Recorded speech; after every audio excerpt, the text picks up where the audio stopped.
is not scarce for a band of mercenaries. Wartales drops you into a gritty, plague-ridden world where being a mercenary isn't just a job, it's survival 101. No chosen one, no world-saving prophecy, just a bunch of rough folks with swords, debts, and absolutely no dental plan. You lead a crew of nobodies trying to make coin, stay fed, and not get stabbed in the woods by bandits. Sounds grim? It kinda is. But that's what makes it so good. The real magic here is how much freedom you have.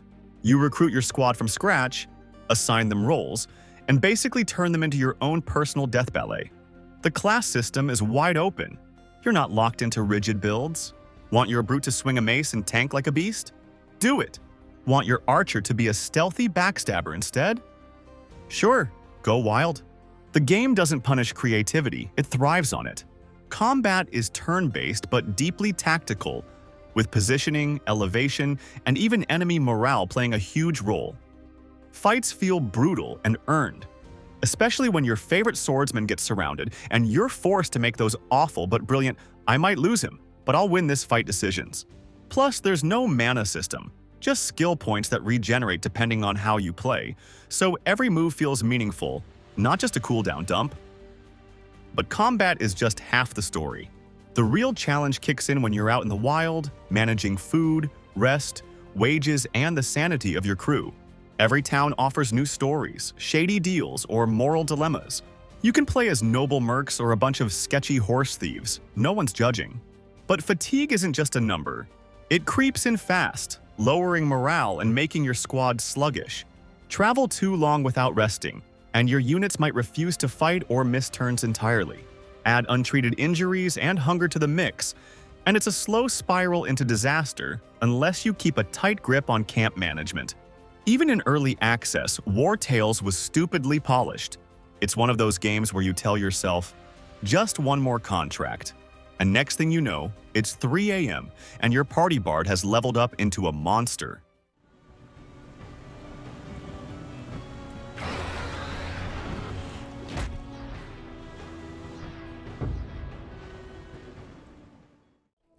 Another day, another mission, risking our necks for the Ark. You know, Mutant Year Zero Road to Eden doesn't waste time pretending to be something it's not. This game knows it's weird, and it fully embraces it. Talking ducks, snarky boars, post-apocalyptic ruins and all. But beneath the quirky surface, you'll find a seriously smart tactical RPG that isn't just about blasting enemies turn by turn. The real magic? Stealth.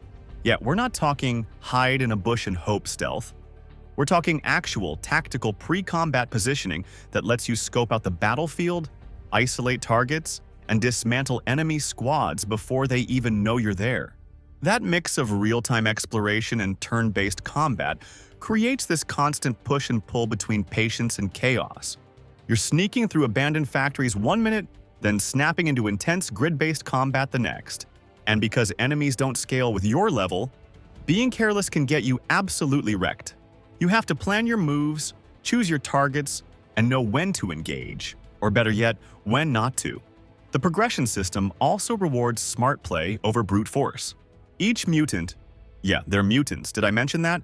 Has their own unique skill tree, with abilities like skull-splitting crits, chameleon cloaking, or chain lightning that fries multiple enemies at once. It's not just about who's strongest.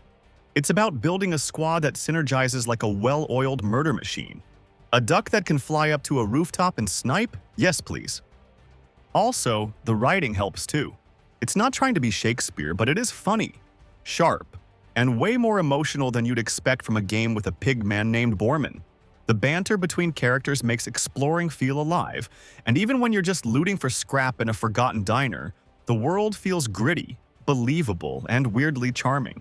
So yeah, Mutant Year Zero takes the XCOM formula, throws in real-time stealth, throws out the generic soldiers, and says, how about a talking duck with a crossbow instead? And honestly, it works way better than it has any right to. back off.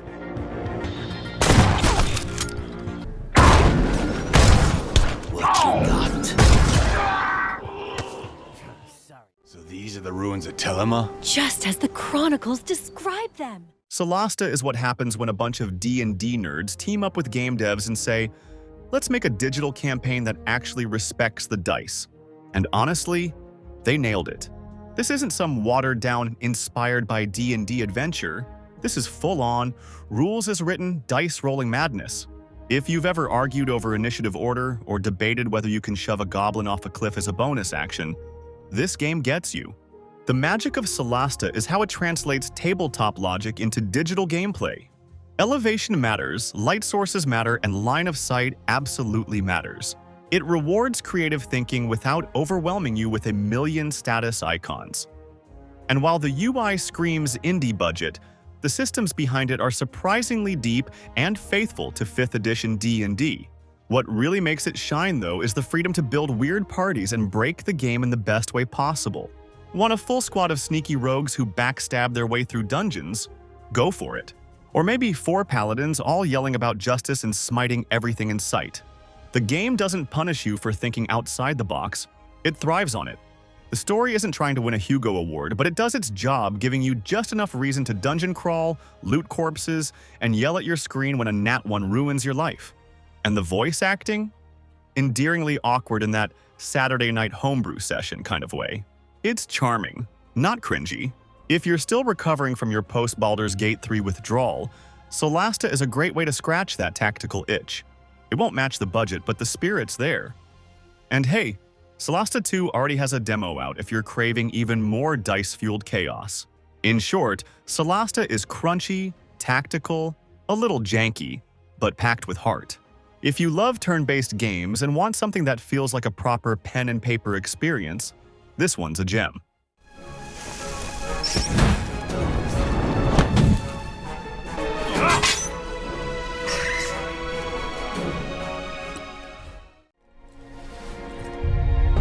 Chin up, Private. If you can survive Gears Tactics isn't just a spin-off.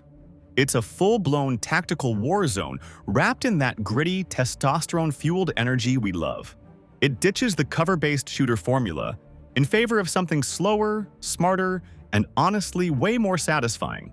You still get the chainsaws, the snarling locusts, and the over-the-top set pieces, but now you're calling the shots from above like some kind of military mastermind with anger issues.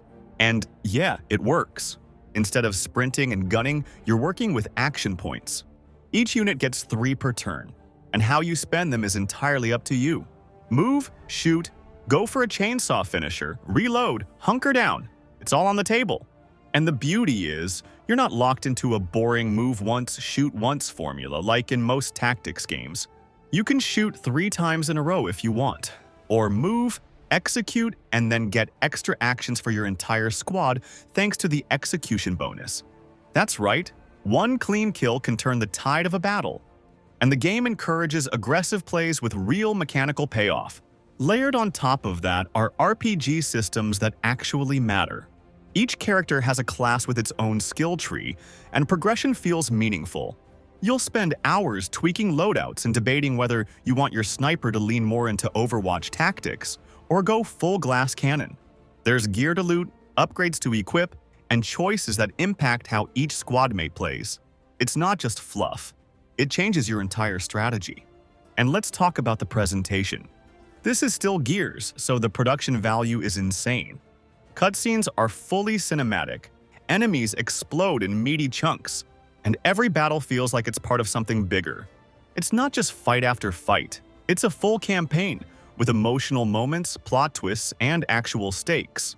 For a franchise known for bros yelling over chainsaws, this game adds a surprising amount of brains without losing the brawn. We are Sarah's future!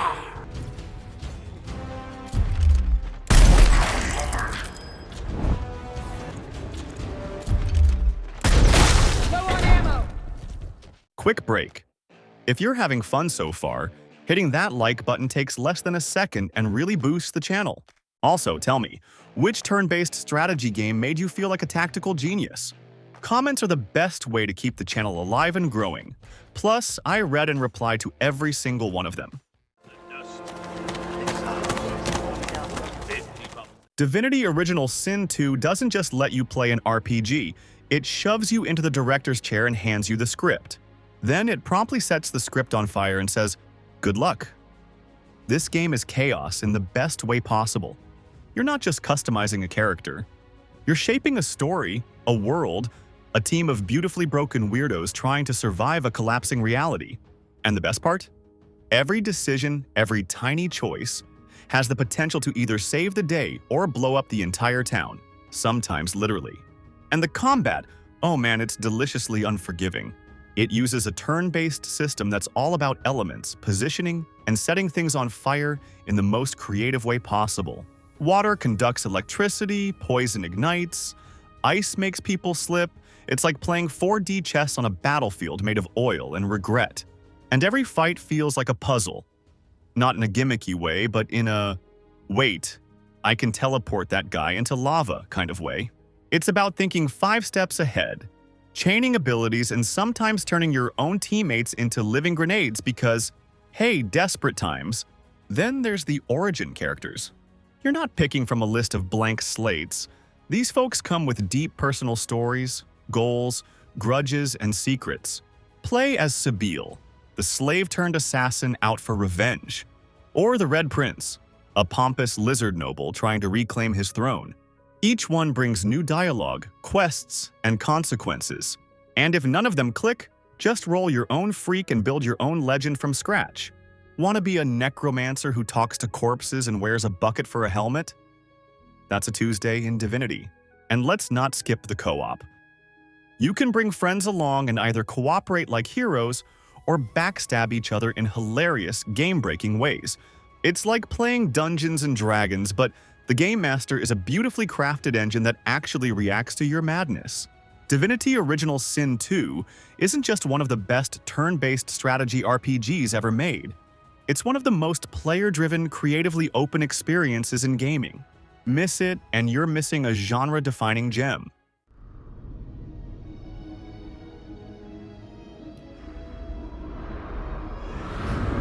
Lucian struggles to rise, but the weight of his own pain leaves him to gravity's mercy.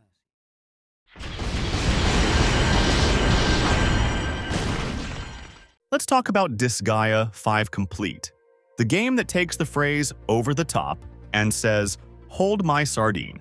If you're coming from Fire Emblem or Final Fantasy Tactics, you're probably used to tactical RPGs that take themselves very seriously. You know, dramatic sacrifices, ancient prophecies, and maps that punish you for blinking. But Disgaea?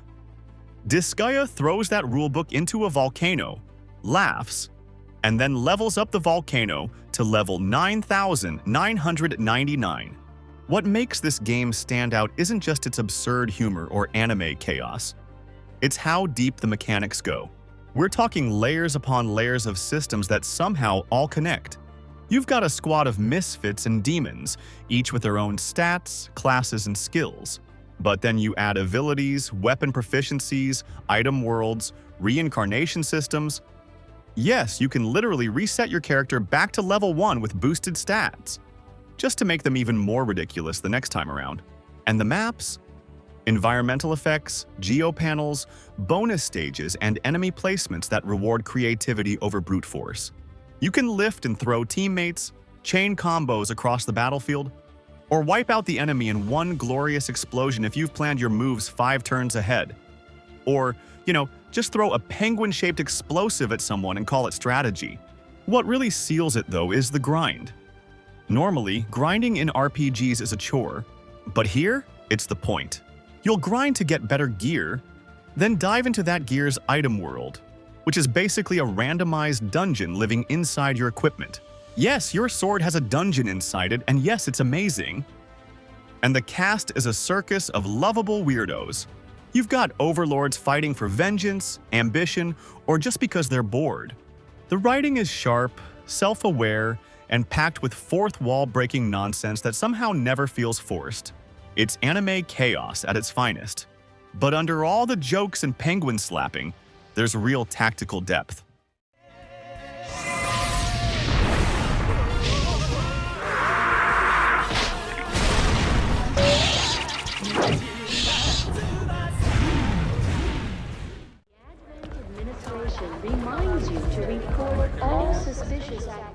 There's something evil and beautiful about XCOM 2. It knows exactly how to make you feel like the galaxy's last hope, right before it drop-kicks your best soldier into permadeath and laughs in Alien. This game is stress and turn-based format, and I mean that as a compliment. Every mission is a heart attack waiting to happen. You're not just moving units on a board, you're praying those 95% shots actually land and screaming internally when they don't. It's brutal, it's brilliant, and it's absolutely addictive. At its core, XCOM 2 is about risk and consequence. The enemy doesn't wait for you to grind or get comfortable. There's a constant timer ticking in the background with the Avatar Project threatening to end your rebellion if you waste time. And while you're scrambling across the globe trying to delay doomsday, you also need to manage your base, choose research priorities, upgrade weapons, build new facilities, and, oh yeah, not let your favorite squad mates get vaporized in the next op. Every decision you make outside of combat affects what happens in it, and vice versa. The combat system is turn-based tactical gold. Cover, line of sight, flanking, it's all here. But XCOM 2 adds layers of tension with destructible environments, timed missions, and enemies that evolve as you progress. The introduction of concealment lets you open battles with ambushes, adding a stealth flavor to the formula and making positioning feel more strategic than ever. But screw up once and the whole map comes crashing down in a wave of sectoids and regret. And it's not just about soldiers and stats. You care about these people, you name them, you give them backstories, and then you get emotionally destroyed when they step on a poison grenade and bleed out while you scream at your screen like a lunatic. That's the magic of XCOM 2. It makes you feel every choice, every loss, every victory. It's messy, it's tense, and it's one of the best strategy games ever made.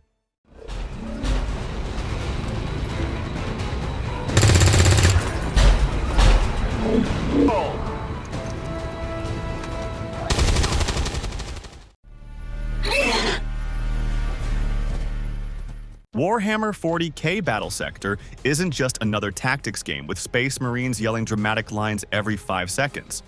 Though yes, that absolutely happens, and it's glorious. This one goes hard on delivering that crunchy, turn-based experience while staying incredibly faithful to the tabletop roots. If you're already into the 40k universe, you'll feel right at home with the units, the lore-packed faction designs, and the heavy, war-torn atmosphere. And if you're new to this grim, dark mess where there is only war, don't worry. The game eases you in without holding your hand like a tutorial-obsessed babysitter. The real magic here is in how each mission plays out like a miniature campaign on a board game table, except with blood splashes, particle effects, and sound design that slaps. Positioning your units behind cover, managing their action points, and knowing when to trigger Overwatch or go full melee charge with your assault squads. That's where the meat is. And the game isn't shy about throwing in surprise objectives or enemy reinforcements just when you think you've got it all under control. It keeps you sharp without feeling unfair. But here's where things get juicy. The momentum system. Instead of just playing a standard turn-based chess match, every kill, ability, or strategic position builds momentum, literally.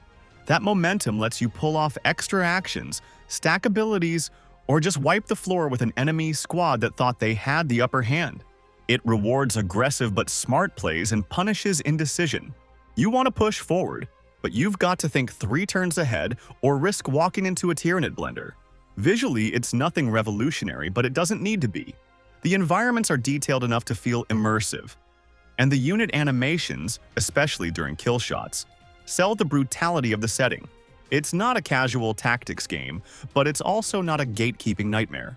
If you've ever wanted to command the Blood Angels in glorious, strategic carnage without spending hours painting tiny plastic dudes, this is your battlefield.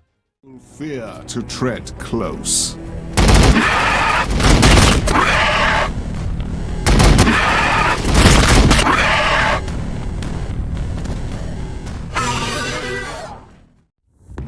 You found it.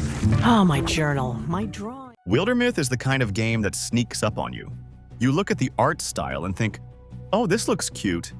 And 10 minutes later, you're crying over a pixelated farmer who just sacrificed himself to save his squad from a giant chicken made of shadow. Yeah, it's that kind of game. At its core, Wildermyth is a tactical RPG, sure, but what really sets it apart is the way it treats your playthroughs like epic myths in the making. Characters don't just level up. They age, fall in love, get jealous, retire, or straight up become legends etched into the stars. The gameplay is turn-based on a grid, but it's surprisingly fast-paced thanks to how much freedom you get. Each class, whether it's the mystic who fuses with scenery to hurl furniture like a psychic Hulk, or the hunter who sets up ambushes with deadly precision, feels distinct and open to experimentation. You're not locked into rigid skill trees either. Characters evolve organically, based on what happens to them in battle and in the story. A warrior might gain extra strength from a tragic loss, or end up part tree after fusing with forest magic. No, seriously, that's a thing. But what really elevates Wildermyth is how it blends procedural storytelling with handcrafted moments. Instead of giving you one fixed narrative, the game gives you building blocks, relationships, choices, events that stack into a story that feels completely personal. One moment your hero is falling in love with a wolf spirit, and the next they're making life or death decisions that'll affect the rest of your campaign. And because characters can carry over across campaigns, their legends literally grow with time. You'll start treating your favorite archer like royalty, terrified of losing them in a random skirmish. The game earns that investment not with flashy graphics, but with writing that's witty, touching, and weirdly human. Wildermyth is a storytelling engine wrapped in tactical battles, where every choice adds another page to a saga you'll actually want to remember.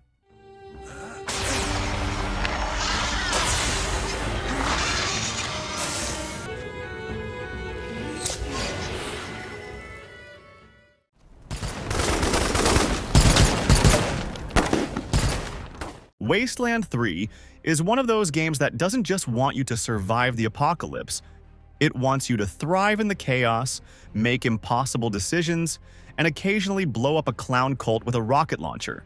It's messy, it's brutal, and it's surprisingly hilarious. But beneath all the weirdness, there's a legit tactical RPG that knows exactly what it's doing. Let's start with the heart of the game, choices.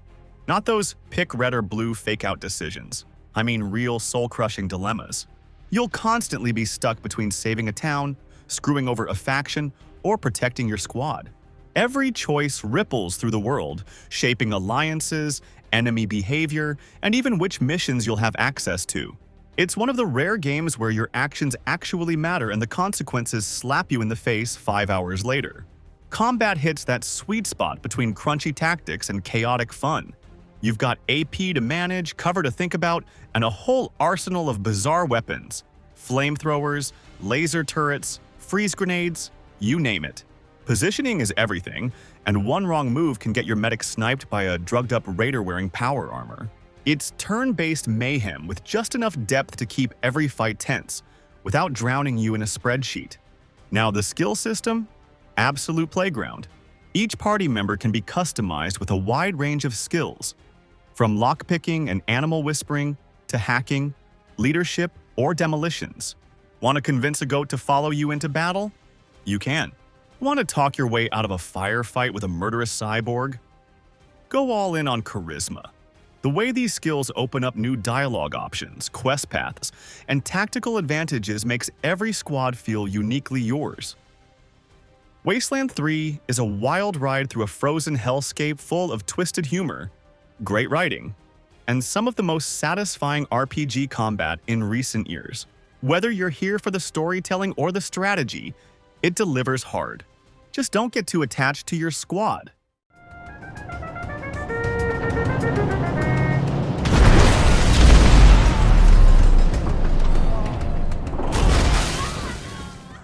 All right, now I want to hear from you. Which of these strategy games totally blew your mind? And did I leave out any hidden gems? Drop your thoughts in the comments. I read and replied to every single one. And if you had a good time, make sure to like the video and hit that subscribe button. It seriously helps more than you know.